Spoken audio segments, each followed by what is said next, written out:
Justin out here in Utah with the Utah RC Boys, coming at you guys with another iteration on a fantastic product. If you've been in the hobby for any time at all, and especially if you fly electric EDFs, you've seen some of Chris Wolf, the RC Geek's products, his Centerburners, his 3D prints, his paint jobs, his tutorials that he's put online. Chris has done most of it in the RC aircraft industry, and he puts it all there online for everybody to see. One of the products he came up with Air John a couple years ago is a simulated afterburner that he calls the Centerburner. I personally own at least 10 of these in my various jets, my F4, my F15, my F16s, almost all of them. It's a fantastic product, guys, and he's got a new iteration of it for you. If you've seen the video on my YouTube channel, if you haven't, you should go check it out. The F14, the twin 80mm from Free Wing, is a fantastic flying aircraft. It is even better looking in the air with the Centerburners from the RC Geek. And these are the bigger diameter circuit boards. They're custom designed, they're hand built in Czech. The quality is fantastic on them. And these are for the 80mm and bigger. If you tried to use these before on a smaller motor jet, the cones that support the electronic board got so big that they would start to get in the way of the airflow. And so Chris, the inventor that he is, came up with a smaller board, a fantastic product that's coming out for you guys, and we're going to feature it here in this aircraft. If you guys haven't seen this aircraft here, this is the twin 70mm SU-30 from Eflite and Horizon Hobby. It came out 3 months ago, and it is an absolutely amazing, fantastic flying aircraft. 150 flights on mine already. It's kind of heavy, and for how heavy it is, it should not fly as good as it does. If you guys haven't seen my video on it, go to my YouTube channel, 410 Productions, and check it out. Low, slow, fast, getting vertical. This jet can do it all when you have the right battery pack in it. It's an absolutely fantastic product, and we're gonna make it look even better with these new, smaller Centerburners from Chris, the RC Geek. So we'll show you an up close here, but you guys can see that the ones here on this side are quite a bit smaller than the original ones. They come and fit exactly on the 70mm in-runner motors that come with the SU-30, and they will soon be available on the RC Geek's website. So now we're going to show you how to install it, and then on the second video, we're going to take it out to the field and show you how good it looks in the air. All right, guys, so we're going to show you the engine installation and removing it from the aircraft here in just a second. But what I wanted to show first on this install video is the size difference up close of the two components, and what I'm using to test them, show you how the product works, and then we'll move on to the install. So again, the original twin setup ones, the larger cones here on the 80mm setup. What I have here is a digital caliper, and we're going to show you the size difference in these two. So if you come right here on the board, guys, and you look, the old board is quite a bit bigger. It's 36mm, as you can see right there on the video. And again, works fantastic on the bigger motors, the 80 and 90mm, but it's a little bit too big for the 70mm setups. And so what Chris did is he came in and he made these smaller ones. And so the other one was 36 millimeters here. We're going to show you guys up close what it is on the smaller one, and it's 27mm across. Again, hand assembled, high quality, all checked very well before they're shipped out. An absolutely fantastic product. They fit on the back of the motor, and they screw on with attachments. I have even at the field on an install not had the right screws, and I ended up taping them when I was doing a flight demo with one out there, and showed people how easy they were to install out at the field on one of my 90mm F16s. The components I'm working with here, just so you guys see, what I have here is a 6-cell battery to 130 amp ESC, and I'm just using that for the power to the back since I have it sitting here. And what I have down here is a servo tester. The LED setup here is plugged into the servo tester the same way you'd plug in a servo, and with the Centerburner setup, it needs power. It needs 2S power. What I'm running here is a tiny little 450 milliamp 2S battery. The reason I run these is they weigh hardly nothing. They don't really affect the performance of the aircraft. I have about 5 of them. And when I go out to the field and fly, I can fly all day on one battery pack. So as bright as these lights are, as good as they look, they actually don't draw that much power. And then as I put this down and show you guys, you're gonna see how bright these lights indeed are as I turn it up.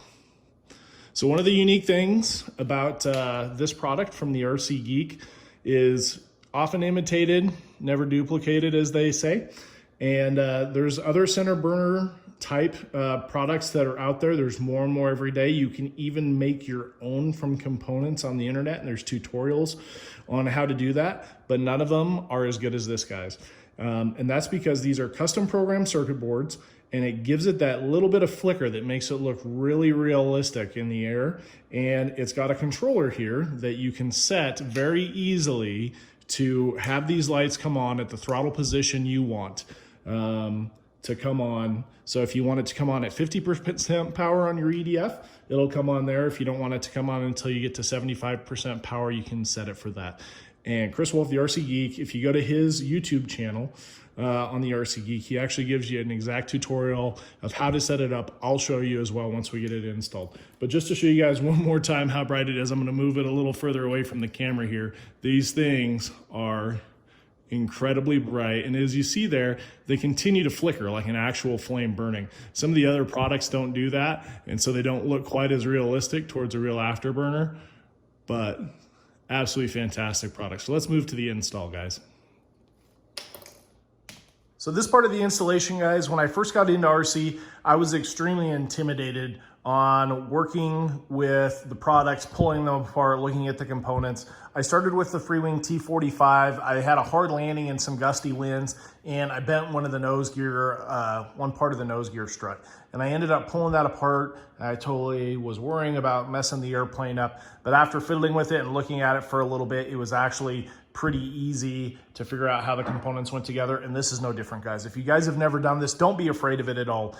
It's really not that hard to make these additions to these RC aircraft, and just a little bit of work and some of these extra products just makes them look that much better, that much more real in the air. Again, you guys will be able to see this and see how good that looks in the air, and you can see a lot of my other aircraft on my YouTube channel that feature this product on there and how good it looks in the air, and it's totally worth the effort. So the SU-30 here, just to show you guys, it's got a center plate.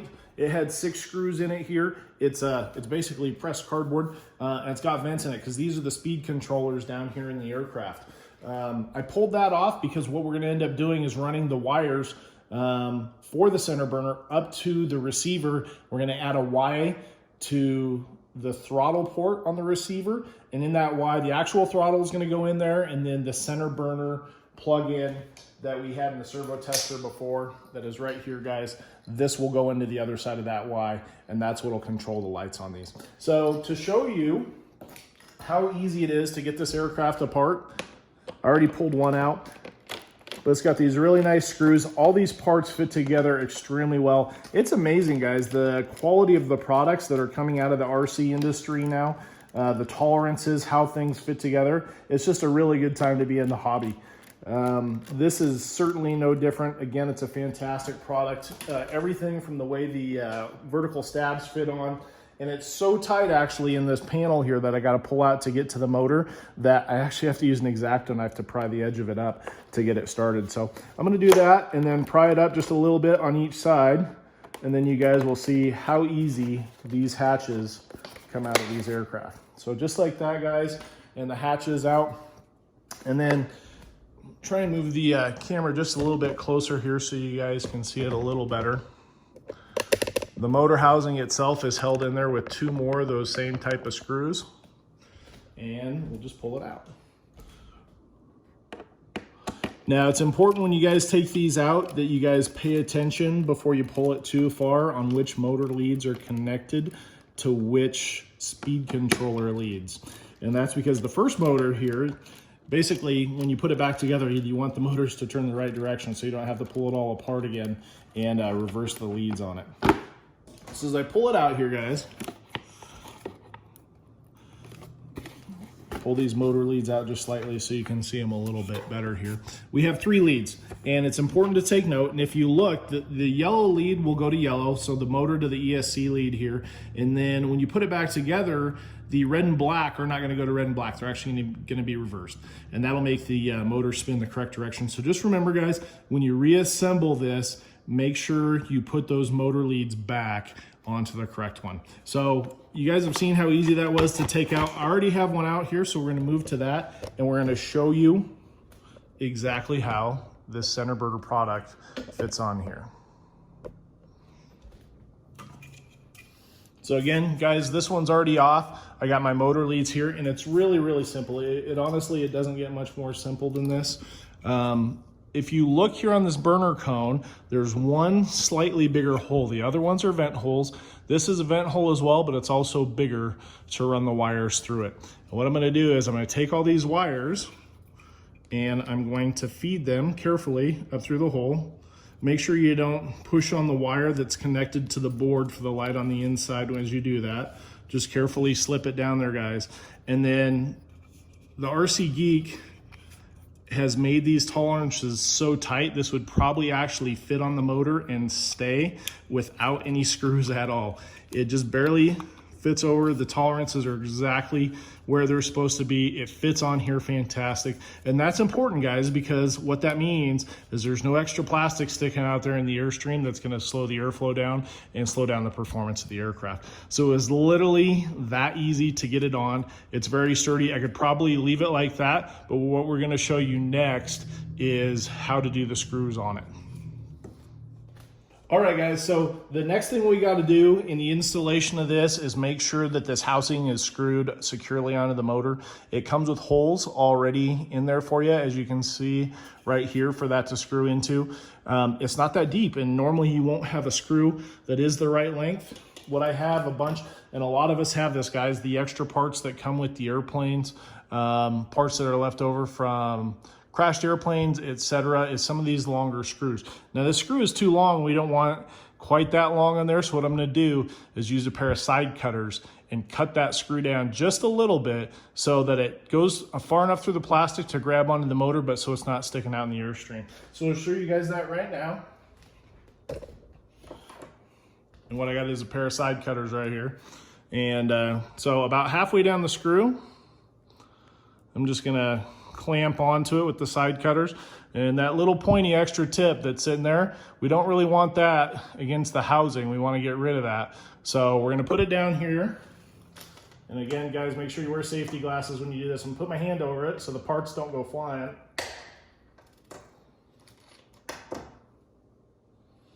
And then, guys, what we have is a really short screw that is the exact perfect length for this.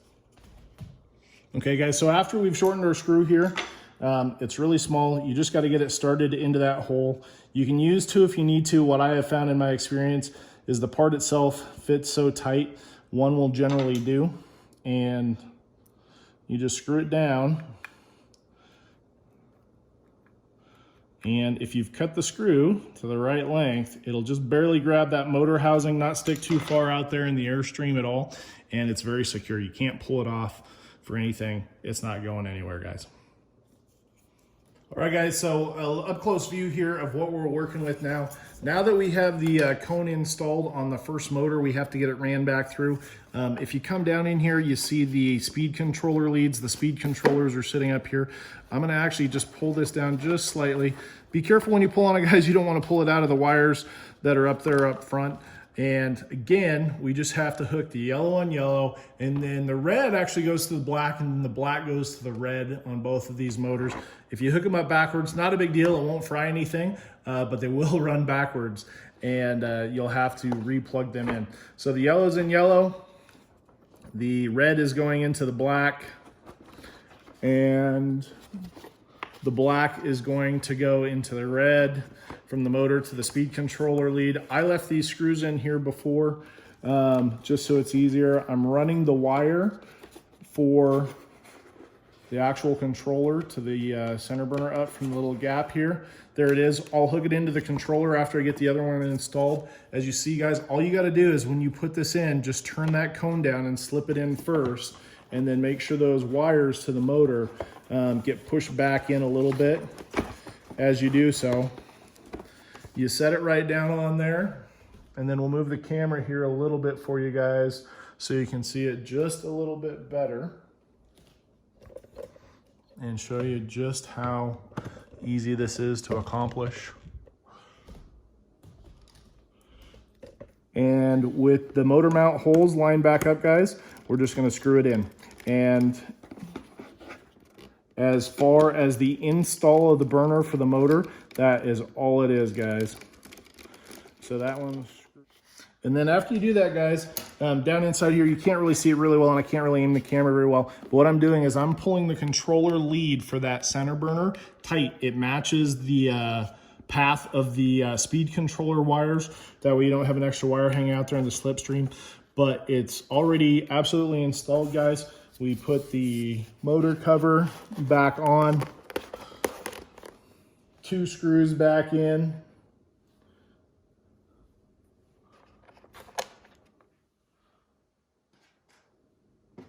Find it here in my little tool bin. Screw these down, guys, and for the motor install with the LED afterburner board on it, that's it, guys. It's honestly not that hard. Just have to repeat it here with the other side, and then we will lower the camera here for you guys and show you what it looks like up there in the exhaust. All right, guys, so that's what it looks like installed in there, nice and centered. Give it a peek. It's hard to tell from the angle on my tripod here, but just make sure that it's centered correctly. What I'm gonna do now is I'm gonna plug it back into the controller and make sure that it's installed and working. So the controller is coming back up here. Again, guys, the controller has 2 plugins because you have 2 lights. If you end up getting one of the single Centerburners, it still comes with 2 plugins as well, but you would obviously use only one of those. So it's plugged back in. I still have my BEC, my BEC, down here plugged in to my 6S power pack, and we're going to establish power to it and show you guys how it works. So there it is, guys.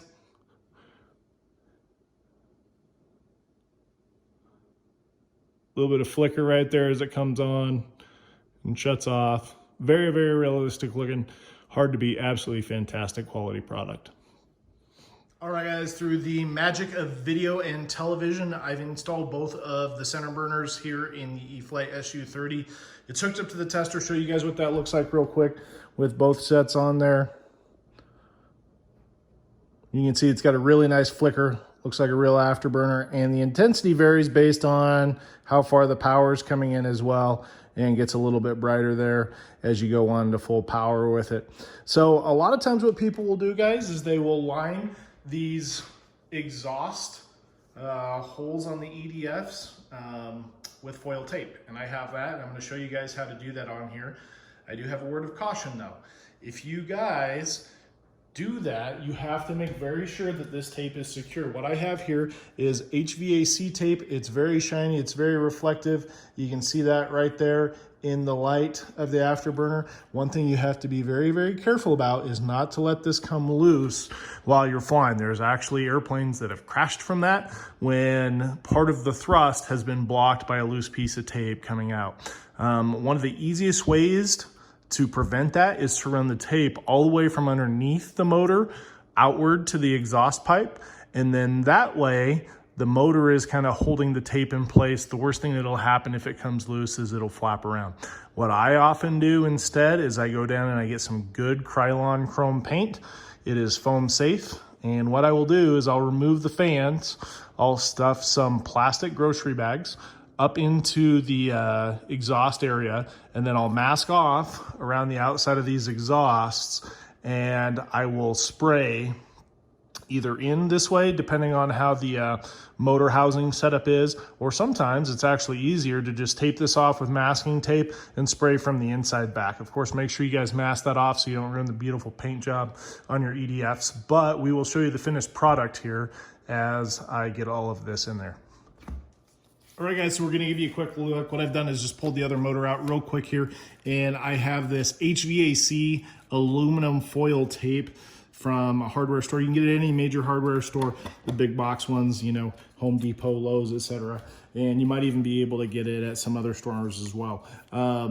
I got mine at Home Depot. It's an enormous roll. I'll probably never use this whole thing. Again, the key, guys, is if you're gonna put these in here, make sure you get it up and get it underneath to where the motor is gonna press down on the edge of it as it goes around. That'll stop it from coming loose and blocking the exhaust, and then possibly some airflow if it came loose from there. This has foam inside and it has plastic. What I have found is that this tape is extremely sticky, so it has no problem sticking to that. You may go through and clean it with an alcohol wipe first, some tissue and some rubbing alcohol if you have it laying around. That'll make the surface really clean and less slippery, and then it should be able to install just fine.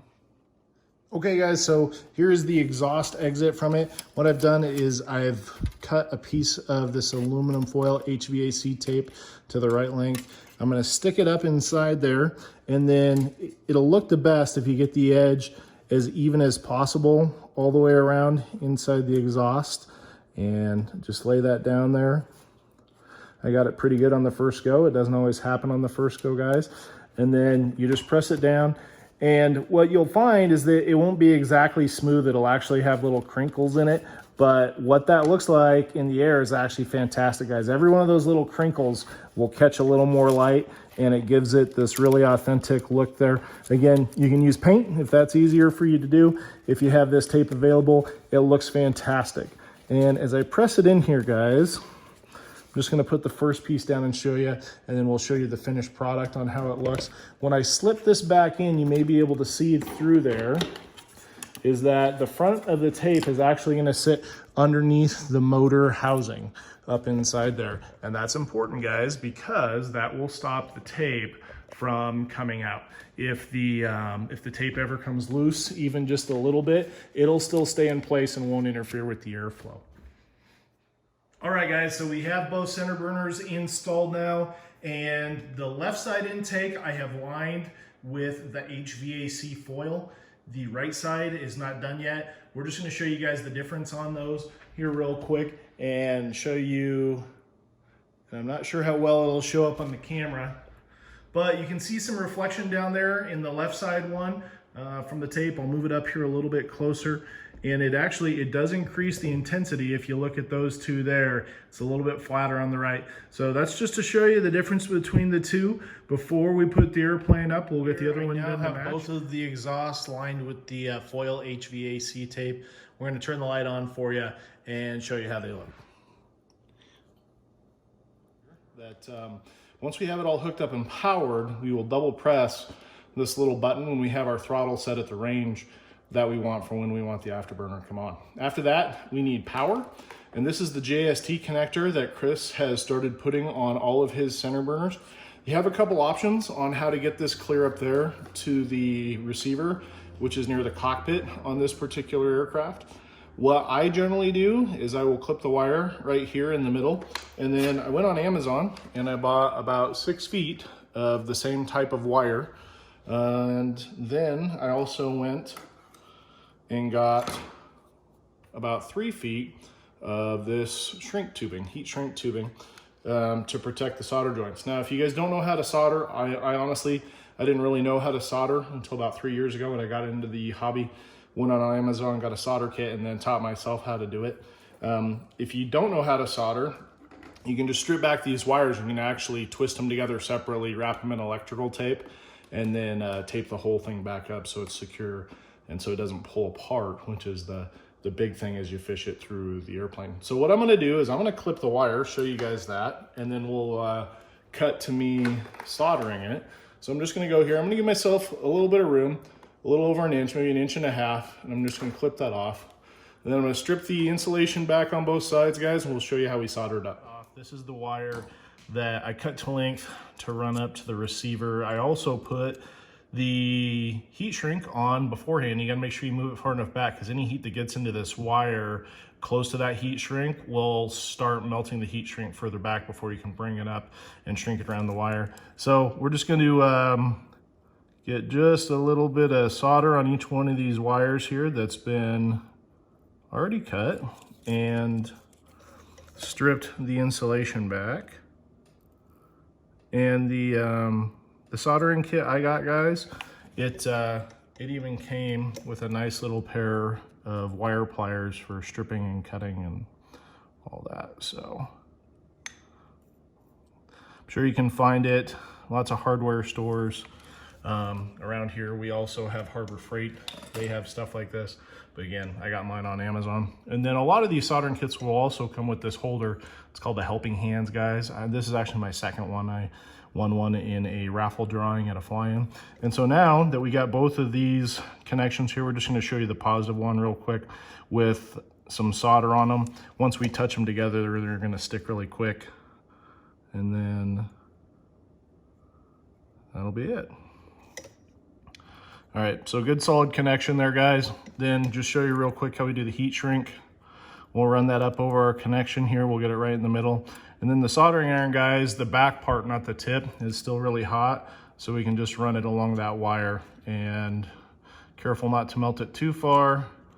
And it's on there nice and secure. You don't have to worry about pulling it apart as you run it through. All right, guys, so now it's time to run the wire.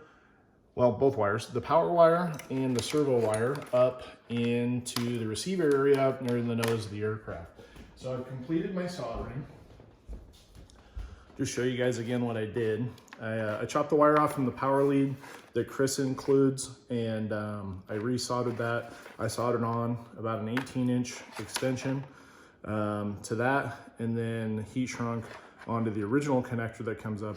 That will plug in to the 2S LiPo that sits up there. Again, I run a tiny little 450 milliamp because it's light and it doesn't affect the airplane's performance at all. A couple things when you're running these wires, a lot of you probably know this. I'm gonna say it for the ones that don't, to save you a lot of heartache. A couple things, when you're using one of these, what we call fishing wires to fish the wire through, don't get the fishing wire part pulling on the actual wire itself.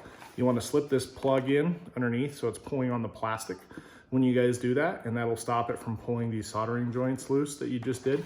And then also, especially when you have to run an extension, which I'm having to do to get it all the way up to the receiver, make sure you guys put some electrical tape around this to hold these together. Otherwise, while you're pulling it through, they pull apart, and then you got to fish them both out and try and fish them through together. So what I do is I take a little run of electrical tape, and the warmer it is, the more flexible it is. And I just get it, guys, down around the edge here so that it's grabbing on. And that way, I wrap that first, and then I come up and I get it around the squared edges here. It's got a good grip on there. So we'll put the servo one through, and then we'll also put the JST one through. And then what I'm gonna do is I'm gonna wedge the plastic on this underneath this gap, so that when I pull, I'm only pulling on the plastic part. I'm not pulling on the actual wire itself, because I can't tell you guys how many times I've pulled that apart. So if you look real closely here, I got it pulling, so it's only gonna pull on the plastic. And then before I pull it through, one more thing, I'm gonna wrap both of these with electrical tape. These are squared edges, and they will catch on other wires inside there, and it will pull other stuff apart that you have to go back in and figure out later if you don't do this. So one more piece of electrical tape. And this one will come back off once we get it through. So we're gonna start it up here a little forward and make sure we're covering up all the squared edges here, and especially the hook on the wire so it doesn't catch on other stuff as well. And then when we get done wrapping it, guys, if you just fold the tip of it over, it'll make it a lot easier to get off once you pull it through. So I folded the tip over, and I'm covering up that last square, and then we can fish it through up to the receiver. So on this particular airplane, I had to run the wire initially to the nose gear bay. And once it's down here at the nose gear bay, there's a small gap where I can push it down and have it go right to where the receiver is with all the other wires. And again, as you guys do this, make sure you're doing it very carefully, very gently. Otherwise, you will pull these apart. And so Centerburners installed. As it turned out, the afterburner LEDs come on exactly where I want them to on the throttle range. So I don't have to adjust it with the little controller. Again, if you guys have any questions on how to adjust it, make sure you go watch the RC Geek's video on his channel. He shows exactly how to set it up there. We're just gonna show you guys real quick. I had to move the camera all the way back and then zoom in, otherwise it knocks the tripod over. So just show you guys real quick. Fantastic, and can't wait to show you guys guys this out of the field in the air.